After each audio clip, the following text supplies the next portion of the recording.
The roadmap is already there. The blueprint is there.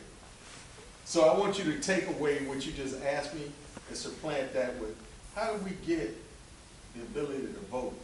How do we get this yoke of such and such off our neck? How do we get emancipated? What happened? Folk closed ranks. Everybody closed ranks. You see what I'm saying? Everybody closed ranks. And that's what's not going on right now.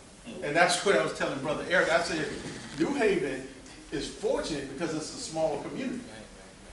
You can make it happen like this. So now that's what happened when you talk about Mississippi, Nashville, Albany, Georgia. Memphis. These were microcosms, and all they did was they took the playbook and replicated it. That's it. So would that require the leadership, black leadership, to galvanize or organize? Well, let's think about this. That's one of the things that SNCC talked about. We didn't want a leadership-based organization. You're always going to need leaders. But you don't want to wait on a leader to make this happen. That's why the whole grassroots thing is very important.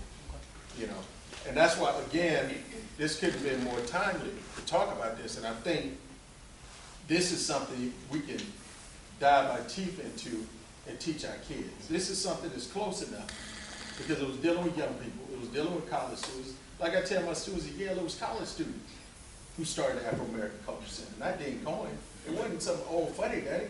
It was young people who said and went to folk like King and Brewster and said, this is what we need to have. And they did it in a thoughtful way, in an agitating way, in an aggressive way, but in a very organized way. So what happened? That movement began to grow legs, and it began to now mushroom across the country. New Haven, San Francisco State, and everywhere in between. So that's the blueprint right there.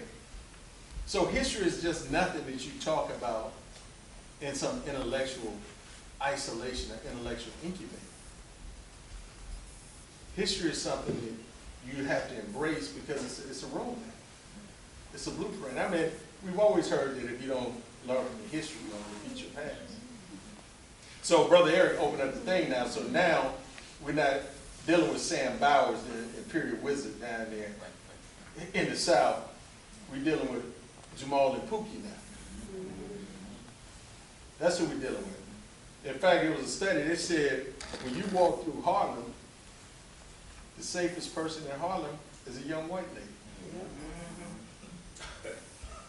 Junebug more likely to knock me in the head. You know what I'm saying? So now this is why even now economically, when you go to Harlem and you go to Bed-Stuy, who do you see moving in those communities? That's what we call urban pioneers. Because there's a roadmap that even still is the psychological, you know, chains of slavery. I'm less likely to rob Bob, I'm going to rob Shaheed. But a lot of that is dealing with self-hate though. You know what I mean? That's what that is. And you hit it on the head when you talk about hungry. You're talking about, I mean, it's a fact of the matter is we had better family structures coming out of Reconstruction. You hear that? So that's a lot of the issue. But you got to get these churches, mosques. I was on a radio show recently with Roland Martin, and I was talking about black fraternities, college fraternities. And I said, because I did an article 3 years ago in Uptown, and I did a critique on these organizations turning 100 years old.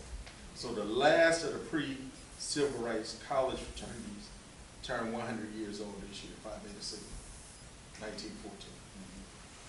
And I say, what is the next 100 years going to look like? So it's the same question. How did this organization start in 1906 at Cornell? Started the conversation in 1905 when they had nothing.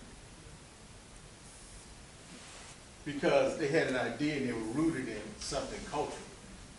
So now, when you talk about the next 100 years, And you got these organizations that has 8, 9, 10, 12 service projects. Our interest should be real focused right now. We got one concern in our community, and that's African American men. That is the single most biggest problem in the black community today. Period. I mean, you have the My Brother's Keeper initiative is kicked off. And one of the things that I tell sisters, because you got some sisters out here who's on the lecture circuit, is saying that sexist is leaving the sister out. It's not leaving the sister out. The sister is being left out because you got brothers out here not doing that. So you got to understand that now you have institutions in America where 75, 80% of our young black men not even graduated from high school. Many of them are getting certificates of attendance at best. So there's nothing you can do with that. You can't even go into service anymore. As we celebrate the 100th year of World War I.